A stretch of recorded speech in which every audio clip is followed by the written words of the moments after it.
Okay, so clearly something is supposed to happen because... Oh yeah, I'm supposed to hide. Okay, all right. Okay, I'm hidden. Woo. Yeah, I'm not. Nope. No. Oh, it comes back?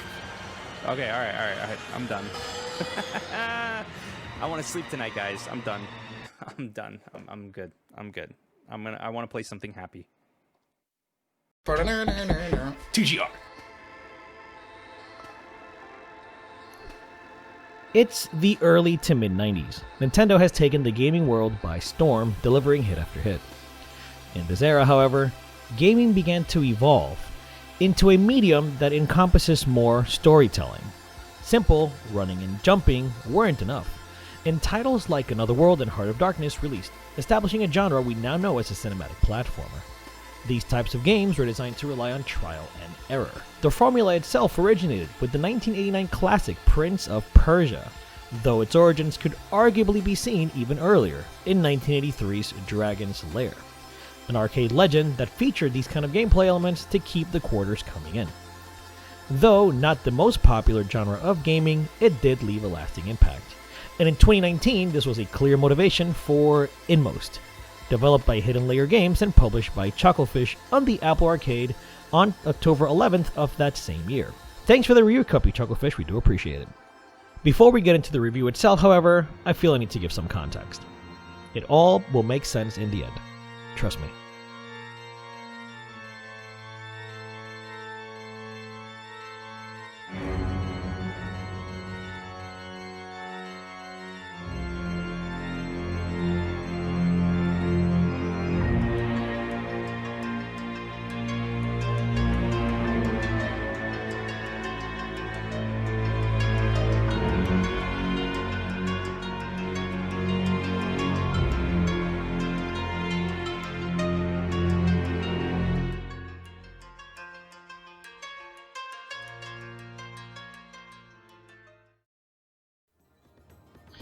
Yo, it's your boy Onyx, and let me give you the context I promised. I became a father relatively early in life. In 2005, at the young age of 17, my daughter was born.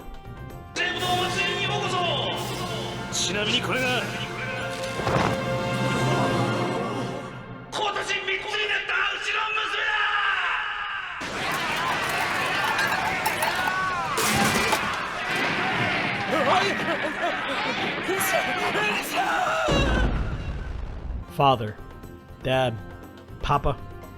The title was mine, but also the responsibilities and dedication of time. The love that this kind of position creates is incredible and will be satisfying in infinite ways, but I wouldn't understand this until many, many years later.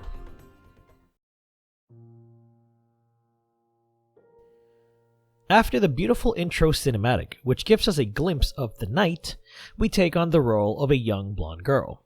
We go through the house she lives in, and while things start spooky enough, they only get worse. After this short segment, we start controlling the main character, who we will refer to as the middle-aged man. After a bit of exploration, you make your way into a foreboding castle. Inside, things are creepy and deadly and mysterious above all else. The earth then begins to shake, and our control is taken away as narration begins.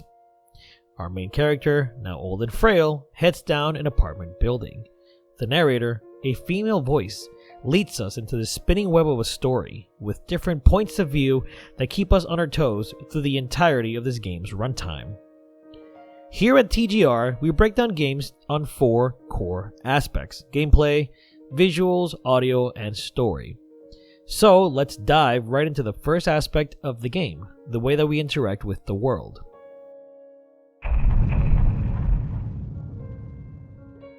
As previously mentioned, the game was clearly inspired by those classic cinematic platformers, so gameplay at first glance is rather simple, but changes depending on which character you're controlling at any given moment. As the middle-aged man, you have the most movement ability and freedom, climbing, jumping, and cutting your way through the maze-like world your journey has placed you in. You interact with multiple items and gadgets like levers and gears to solve puzzles, while some action set pieces put you in a stressful situation where the puzzle is heightened by a time limit of sorts. The puzzles themselves, while challenging at first, ease up as they go along, making the level of challenge even out in a natural pace. There are enemies in different sections of the world, and there are also deadly obstacles that will typically one-shot the player. Which reminds me, death is a certainty. You will die dozens upon dozens of times, but it isn't a very harsh penalty to die. Checkpoints are varied, and you will hardly ever lose more than a few seconds of progress. As the story continues, the player will begin to discover tools that will help bypass obstacles, which gives a sense of exploration in an otherwise relatively linear experience, though the linearity applies only to the gameplay itself. The story is told in anything but a linear fashion, and we will certainly get to that. When the story shifts and places you in the shoes of the other two characters, a young blonde girl and a knight fighting the what are these called? What are these called again? I have no idea. I don't know. Let's just call them darkness. Yeah. Fighting the darkness. The gameplay shifts in order to immerse you in those respective roles. The young girl is frail and short, so you can barely jump, climbing usually requiring the assistance of small objects or stools, and she can't take a fall like our dude can.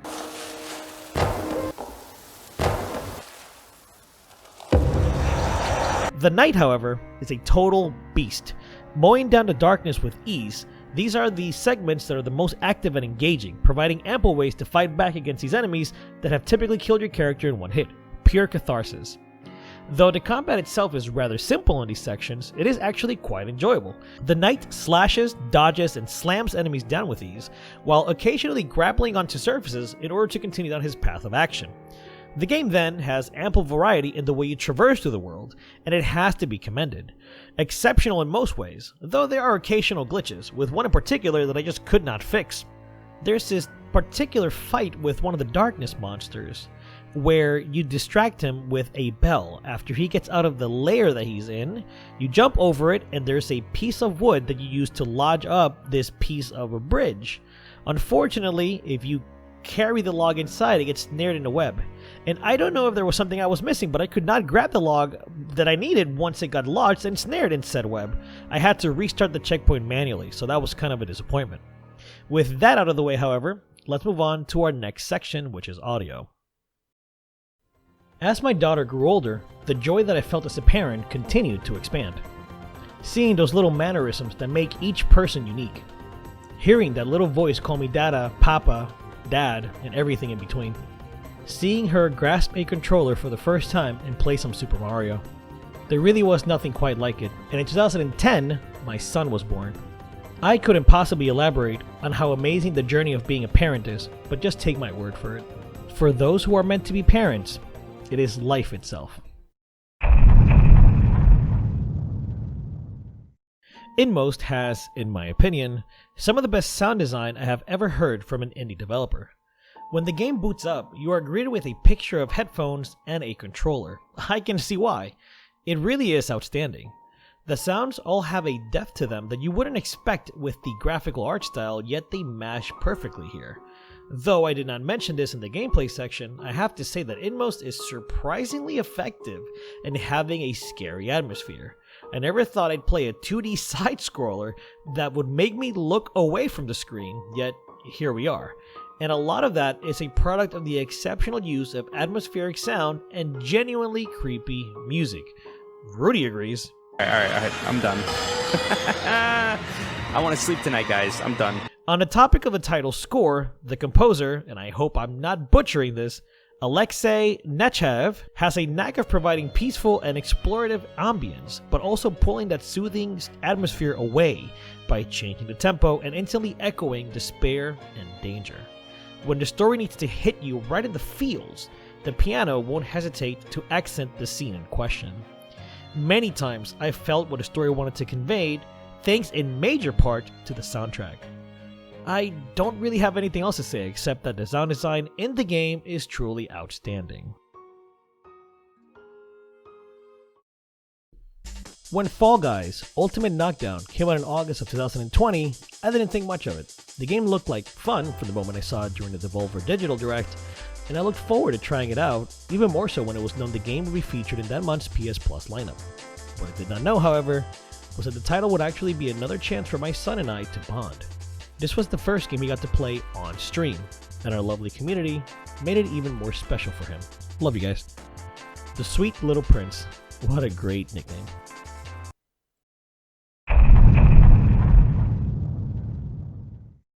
Inmost has a clearly retro-inspired look with thick pixels for its main cast of characters that look like they were ripped straight out of a high-definition Game Boy title. Yet the backgrounds are entirely different. They are delightful, detailed, and distinct works of background art, blending the two styles into something reminiscent of Octopath Traveler, just on a different scale and plane of movement. The animations are also something to behold. Everything moves with fluidity that enhances the emotion conveyed. Enemies are creepy and alarming, while a white fox scurries around the level, showing an attention to detail that is, once again, reminiscent of the classic games which inspired Inmost. I did not experience many graphical glitches or anything of the sort, so this kinda ended up being a short section. The game looks good. I've been exposed to all types of media and music while I was growing up, and a lot of my childhood consisted of listening to Latin jazz, disco, 80s and 90s pop, and watching a ton of different movies. My father and grandfather on my mother's side were the catalyst that led to my love of both of these mediums of entertainment respectively, themselves being huge fans. My father would play his favorite tracks from his favorite artist. My grandfather would sit me down to watch movies on this new and frankly sick home theater system that he just put together. Little did they know how impactful those actions would be. In the early months of 2015, on February 6, I lost my grandfather, and that was the first time I felt true grief due to the loss of a loved one. Those fond memories, though, will always be there.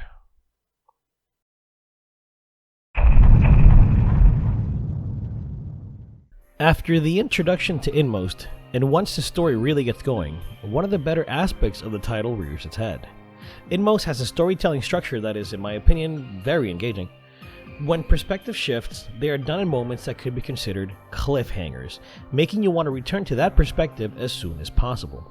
But as the new character pushes on their story, you start getting more and more invested in what you're seeing. Because of this structure, Inmost requires a good amount of attention from its player, hence why the advertisement even calls for a one-session playthrough. With that said, I'll try to summarize to the best of my abilities. 2 disclaimers before we get into it. 1, the story isn't concrete. It uses a lot of imagery and metaphors, so a lot of details are left up to interpretation. And 2, this is just a final spoiler warning. I genuinely would prefer that each new player that has reached this point in the video play the game and finish that before continuing. It isn't a long game at all and can be finished in about 3 to 5 hours. With that out of the way, let's get into it. So the main character is exploring this castle which is haunted by the darkness. He meets a few characters throughout his journey, in particular some cats, a fox of light, a storyteller, and whatever this thing is, a scientist turkey? Anyway, as you progress through the castle, you collect these shards called pain, which can be brought to the storyteller in order to try and make sense of what exactly is happening. Regardless of this, the story remains cryptic until the very end. You get flashbacks of the young girl and the knight throughout, and each come with their own challenges. After some time, these challenges do become greater. For instance, the young girl starts believing that after listening to her toy bunny, which I believe is a representation of her inner thoughts, her parents are child kidnappers. The knight, while collecting pain for the keeper, or at least that's what I think is pain at this moment, wants to grow his own flower while combating the hordes of darkness. The middle-aged man continues to fight a bunch of other darkness monsters while the terrain becomes more and more oppressive. After breaking into one of the towers of the castle, we get a tense scene where the man, trapped behind a locked door, is yelling at a girl, seemingly trying to prevent her from jumping off a balcony after being bullied. It is futile, however, and she falls, and so does the man. He awakens in a dark hallway that you discover is endless until you finally turn around and find the exit. Sometime after, the man sees the light fox, which leads him to a fountain, and we see one of my favorite moments of the game.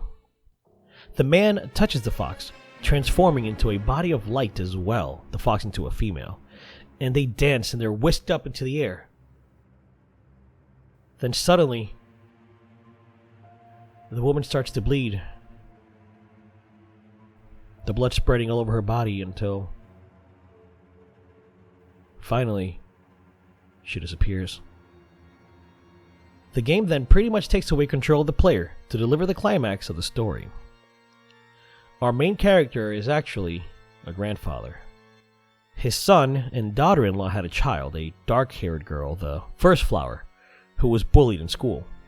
After so much suffering, and her parents unfortunately being too preoccupied to provide the proper care she needed, she commits suicide. The scene where we saw the grandfather try to break down the door and failing was a metaphor for what happened. The parents fall into a dark hole of despair, in particular, the mother, who seemed to suffer or develop some sort of mental illness. Some time passes, and the father rescues a second child, the second flower, from a burning building. A child whose parents died in said fire. The son and daughter-in-law adopt, or possibly kidnap, the blonde girl and try to raise her. The mother, however, cannot come to genuinely love the child, and combined with her condition, ends up developing hate instead. Meanwhile, the father continues to work constantly and is barely home. The mother has angry fits, breaking things and punishing the second flower. Even at a moment where the young girl breaks windows from falling off a second shelf in the kitchen, she does nothing. The girl lays on the kitchen floor, bloodied and hurt, and the mother just steps away. Unfortunately, it only gets worse.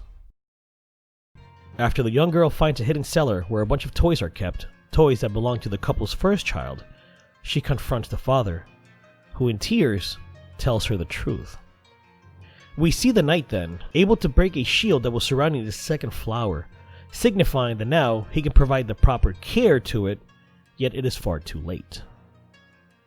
Right after this scene with the knight, an epic battle with a giant snake that the keeper created begins. We see the knight battle along and fight as hard as he can, eventually dealing the killing blow onto the snake's mouth. They both fall, and the keeper, showing up, finishes the knight. The next cinematic with the child shows the aftermath of a confrontation. A bloodied kitchen. The young girl stares in horror as the mom, knife in hand, blood covering her clothes, walks in. She picks up the phone and places a call saying, "We're going to leave, the three of us, just like we wanted. He's with her already. Soon, I'll be there too." She hangs up and goes for the girl, hands her a note, and collapses, crying, and then she passes away. We then cut to the middle-aged man who was on the other end of that phone call. He dashes out and runs as fast as he can to his son's home to find his dead body outside. And at that moment, we see the keeper from the night story stab the man into a wall, a metaphor for the indescribable pain a parent feels when losing a child. After some time, he pulls himself from the broken spear, beginning to walk into the kitchen, finding the gruesome scene, but no child. Looking around the different rooms, he has no luck, but notices the note back on the kitchen floor, and heads to the only place the child could have gone, where she lived with her parents before they died. As he gets to the top floor, we see the girl in fear of the collapsing beams and broken room, walking towards the balcony. The door is blocked, reminding us of what we saw him envision earlier. However, at the last moment, he is able to break down the beam, running and reaching out as the girl falls, and he does too. And it all comes crashing down, putting all the pieces together. Admittedly, even though it is spelled out quite some for you in the end, it still took me a bit to figure out the specifics of the story, and after some Reddit reading, this is my interpretation. The knight is the father. It represents whoever discovered the girl who stole the flower. The keeper is grief, the pain that keeps you suffering, unable to move on from that grief.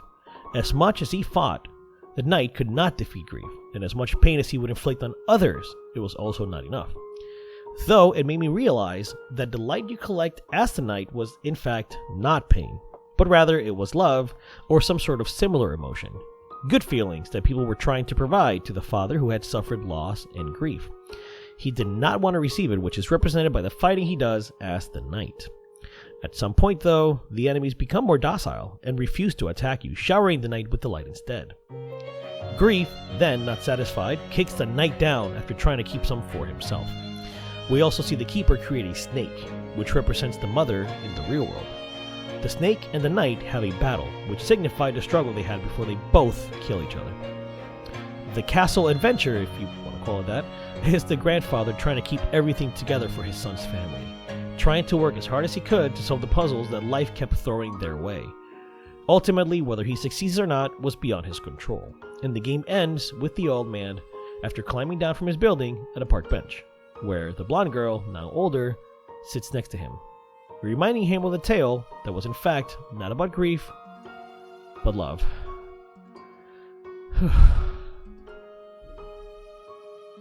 The reason this game hit so hard and left an impact on me is because of the unique experiences that my journey has presented. Life is a long, arduous stretch of choices, paths that are laid down in front of you, and those choices may lead to places you may never see coming. In the movie 127 Hours, the main character, after going through the harrowing experience of having his arm trapped between a boulder and a giant crevice, finally comes to the realization that every choice he made in his life led to the very place, the very moment he was finding himself in. Inmost is a story that encompasses love, loss, and the grief we must endure while surviving the human experience. Though the themes are lightly touched on, the imagery conveys far more than I expected. This may be way more personal than I care to admit, but as of late, I've been having dreams of losing one of my children. Every single time I awoke, I panicked, worried that what I had seen was real, and thank God it wasn't, and I was able to continue my life, my existence, caring and loving them with every fiber of my being. The loss of a child is something that we as parents are not meant to feel. We are not meant to bury our children, and the story of Inmost reminded me of this. Inmost left an impact because the developers and writers seemed to understand the pains of life. In reading some development blogs of Alexei Testov, one of the key developers, I noticed just how much of a toll the development of this game took on his personal life, specifically before Inmost as an idea had even surfaced. He goes as far to say that drawing random sprites and animations led him from a depressed state to somewhere that brought him a sense of joy. So the people behind the title understand that this shared journey is harsh and tough and will leave many battered and bruised. But as the game ends, we see the older blonde girl sitting next to our now much older and possibly crippled main character, visiting the grave site of his son, daughter-in-law, and granddaughter. At that point, we are subtly reminded that the pain of life, the path which were laid out, the multitude of choices we make will lead us somewhere, sometime. And at that very moment of peace and love and tranquility, which is seemingly impossible to hold on to forever, will stay within us for as long as possible, to remind us that our life has some meaning and the pain we feel is temporary. I am thankful for Inmost and am glad that I was able to experience it at this very moment of my life, because had it been any other moment, any other time too soon, before, or too long after, it may not have evoked exactly what it did. It is easy to be a critic. It is easy to look at the work of someone else and point out flaws and how it could be improved. In this case, I don't think it matters. It doesn't have to. The creators found joy in a story full of sorrow. The year 2020 has been rough. We've lost so much and suffered just as such. Even as I was writing the script for this video, the year does not hesitate, and we lost a king. This pain that I had not felt since Satoru Iwata left us. It will be remembered as the year the world burned, but as it did, and while in quarantine, I managed to somehow enjoy my time with my loved ones, and will remember the faint light coming from my monitor in the wee hours of the night while I experienced a unique story from a small title that wanted to speak loudly of love. The end screen is a reminder that if you need help, to please seek it, and I offer the same advice. This life is one and only and precious. If you ever feel lost, confused, and just want to speak, reach out. I beg you. Thanks for watching. Hey guys, thanks so much for listening. This video was a clear departure of our style, but I hope you enjoyed it. It was a lot of fun. Thanks so much to our patrons and members. You all are amazing people. The community we've grown on our Twitch and our YouTube are incredible, and we genuinely appreciate each and every one of you. A very special thanks to our 32-bit patrons and members: Adrian, Anya, Daniel, Herson, Jan, JD, Nico, and Shayne. Thanks to you, these kinds of videos are possible. So many thanks to you guys. And once again, if you like what you saw, you know what to do. Catch you on the next one. Hope you enjoyed the video. If you want to see more and stay up to date, subscribe, hit the little bell, and join our Discord. If you want to support the channel, please check out our Patreon or hit the join button below. As always, thanks for your support and thanks for watching.